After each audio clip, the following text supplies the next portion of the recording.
అంటే రెడ్లను ప్రసన్నం చేసుకున్నందుకే ఎమ్మెల్సీ పదవి వచ్చిందనే వారికి మీరేం సమాధానం చెప్తారు? నేనా?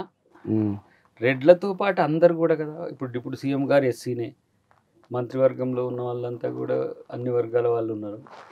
ప్రసన్నం అనే దానికంటే కూడా వాళ్ళు కూడా ఇన్నిసార్లు దయాకర్కి నష్టం జరిగింది కాబట్టి మనం ఈసారి కంపల్సరీ ఇవ్వాలని మా జిల్లానే కాదు, రాష్ట్రంలో ఉండే చాలామంది పెద్దలు కూడా, అవును, చాలామంది పెద్దలు కూడా ఇవ్వాలనే ఆలోచనతో ఉన్నారు. నేను ప్రెషర్ పెట్టింది లేదు, ఒత్తిడి చేసింది లేదు, కలిసి ఈసారి అవకాశం ఇస్తే మంచిది నాకు అనే. మంచిది అని అంటే ఏంది, నేను కూడా సమస్య ఎదుర్కొంటున్నా, ఎంతోమందికి చెప్పలేను, ఎన్నిసార్లు చెప్పలేను, అంటే మీన్స్ ప్రతి జంక్చర్లో నా ముందు పేరు రావడం లేకపోవడం అనేది కొంత అన్రెస్ట్గా ఉండే.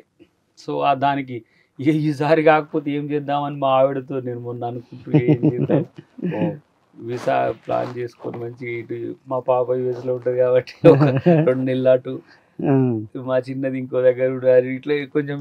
ఎందుకంటే మీడియాకు చెప్పలేము, ఇంకా సర్ది చెప్పే ప్రయత్నం చేస్తే కూడా అది అంత అన్యాయం జరుగుతుంది, నష్టం జరుగుతుందని ఎస్టాబ్లిష్ అవుతుంది. సో నేనేమో 28 ప్రిపేర్ అయి ఉన్నా.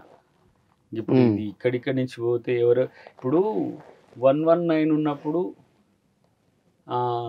19 ఎస్సీలో ఉన్నప్పుడు నాకు రాలే, 17లో 3 ఎస్సీ ఉన్నప్పుడు రాలే, దాదాపు ఇప్పుడు 10-11 నామినేటెడ్ చట్టసభలకు వచ్చినప్పుడు రాలే, ఇప్పుడు కూడా రాకపోతే ఇంకా ఉండేవి చాలా తక్కువ.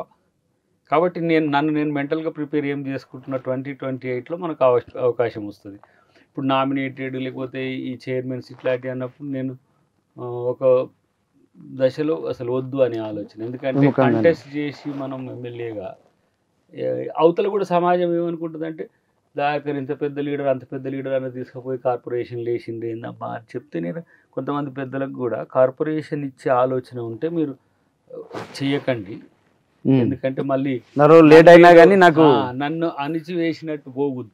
దయాకర్ సాక్రిఫైయర్గా ఉంటే మంచి పేరు ఉంటుంది. ఇప్పుడు తెలంగాణ త్యాగరాజు అన్నారంటే ఇప్పుడు 23లో రాంది 28 వరకు ఆగిందంటే ఇంకా మంచి పేరు వస్తుంది. నేను కొంతమంది పెద్దలకు నాకు అవకాశం రాకపోయినా ఏం కాదు, ప్రభుత్వంలోకి వచ్చినాం కాబట్టి నేను ఎక్కడ ఎలాంటి అలజడి చేయను, ఎట్లా ఏం చేయను. మళ్ళీ 28లో డీలిమిటేషన్ అయితే కాన్స్టిట్యుయెన్సీ ఏదైనా చూసుకుంటా, లేకపోతే అప్పటికి చూద్దామని చెప్పి కూడా కొంతమందికి చెప్పిన.